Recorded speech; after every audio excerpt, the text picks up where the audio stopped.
let's dive right in. Today, we are breaking down the absolutely wild story of Charlie Sloth. Seriously, this is a masterclass in hustle, in brand building, and, well, in turning pure ambition into a massive cultural and financial empire. Let's get to it.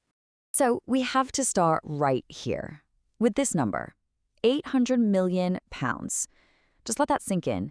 That's the estimated value of the businesses Charlie Sloth has built. It's a number that feels, almost made up, especially when you find out where this whole journey began.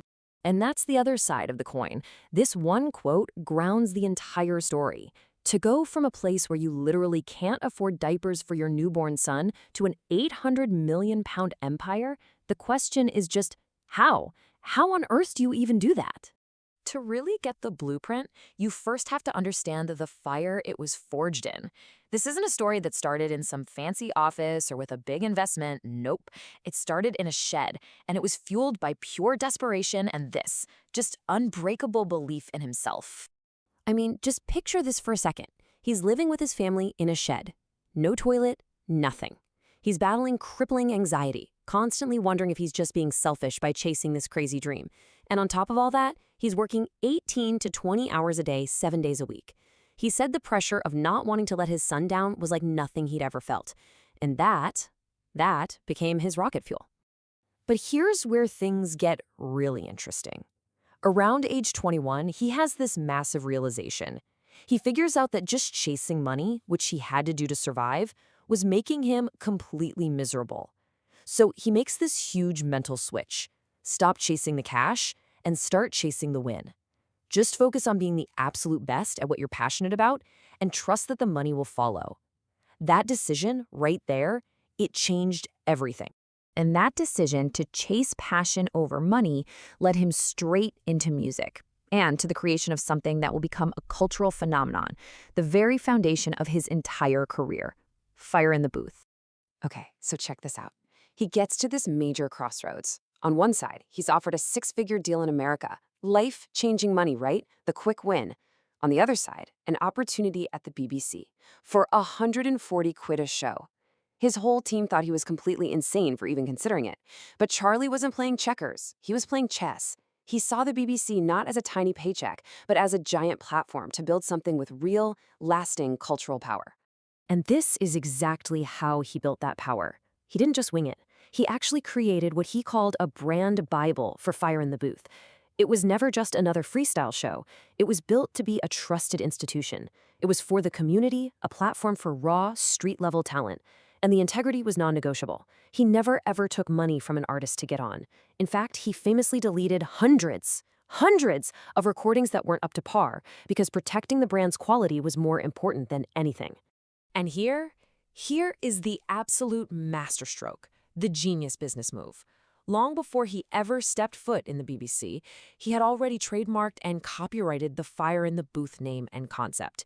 He owned it, 100%. That single piece of foresight meant that when he was ready to move on, his brand, which was now a cultural giant, walked out the door with him, eventually landing at Apple Music. Just brilliant. So, with Fire in the Booth cemented as a true cultural powerhouse, Charlie took that same exact blueprint, that same way of thinking, and applied it to a completely different industry. And what did he do? He created another monster, Au Vodka.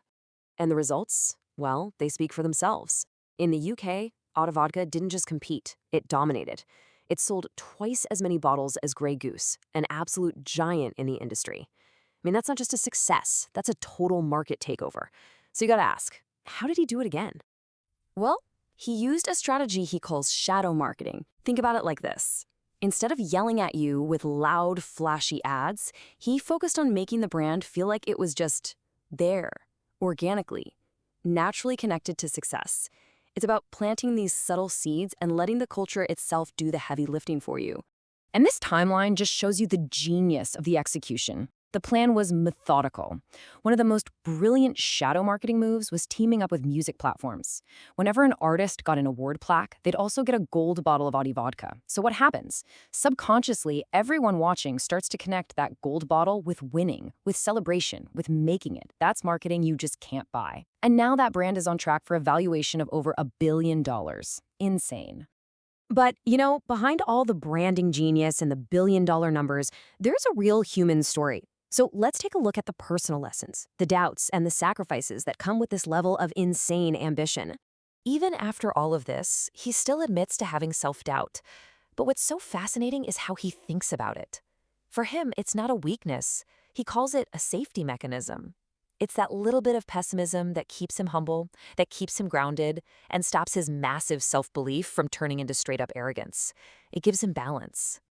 And this, he says, is his biggest personal struggle, the work-life balance. He's constantly questioning himself, worrying that he's going to look back and regret not spending more time with his family.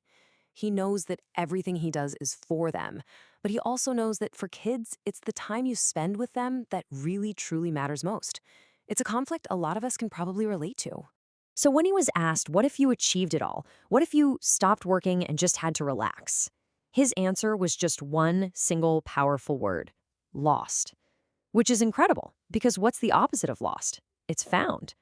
For him, the work, the grind, the constant building, that's what makes him feel found. And that really just leaves us with one final thought to chew on. For Charlie Sloth, this relentless, all-consuming drive comes from a deep need to feel found, to build a legacy. His story is an incredible blueprint for success, for sure, but it's also kind of a mirror. It forces us to look at ourselves and ask, what's the engine that's driving you? What is it that makes you feel found?